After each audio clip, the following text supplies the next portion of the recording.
So guys ఈరోజు topic వచ్చేసి premier ప్రోలో video యొక్క స్ప్లిట్ ఎలా చేయాలి, వీడియో స్ప్లిట్ ఎలా చేయాలి, అండ్ అలాగే వీడియోని ట్రిమ్ ఎలా చేయాలి చూద్దాం.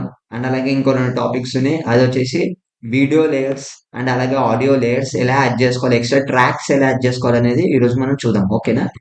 సో ముందుగా మనమైతే వీడియో స్ప్లిట్ ఎలా చేయాలనేది చూద్దాం. సో దానికి ముందు ఫస్ట్ మనం అయితే ఒక వీడియో రిఫరెన్స్ అయితే తీసుకున్నాం, అదైతే మనం ఇంపోర్ట్ చేసుకున్నాం ఇప్పుడు.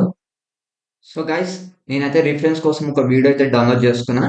సో ఇదైతే మనం ఇక్కడ ఇంపోర్ట్ అయితే చేసేసుకున్నాం. సో ఇప్పుడు ఇక్కడ ఇంపోర్ట్ చేసుకున్నాం కదా.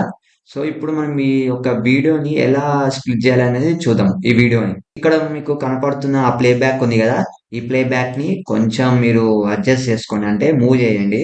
ఎక్కడ మీకు స్ప్లిట్ కావాలనేది అక్కడ మీరు ఫస్ట్ ఇది సెట్ చేసుకోవాలి. సో నేను ఒక 2.22 సెకండ్స్ తర్వాత ఈ వీడియో స్ప్లిట్ కావాలని అనుకుంటున్నాను.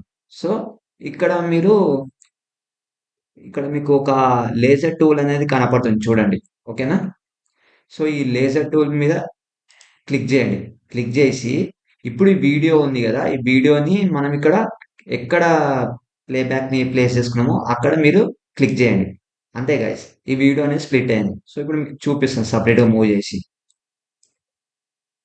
సో చూసారా, ఈ రెండింటి మధ్య గ్యాప్ వచ్చింది, మనం అంటే వీడియోని స్ప్లిట్ చేసినాం. సో ఈ విధంగా వీడియోని స్ప్లిట్ చేసుకోవచ్చు. ఈ ప్లే బ్యాక్ ద్వారా మనము ఎక్కడ కావాలంటే అక్కడ వీడియోని ప్లేస్ చేసి ఈ విధంగా మనం స్ప్లిట్ చేసుకోవచ్చు. ఇక్కడ మీకు V2 అండ్ V3 అంటే వీడియో 2, వీడియో 3 ట్రాక్స్ అనమాట. వీడియో ట్రాక్స్ అనమాట. ఈ A అంటే ఆడియో ట్రాక్స్. ఈ ట్రాక్స్ ఎలా యాడ్ చేసుకోవాలనేది కూడా మనం ఇప్పుడు చూద్దాం. ఓకే? సో సో ఇది కూడా చాలా సింపుల్. ఇక్కడ మీకు ఓపెన్ స్పేస్ కనపడుతుంది కదా, ఇక్కడ రైట్ క్లిక్ చేయండి. రైట్ క్లిక్ చేసి యాడ్ ట్రాక్ చేయండి.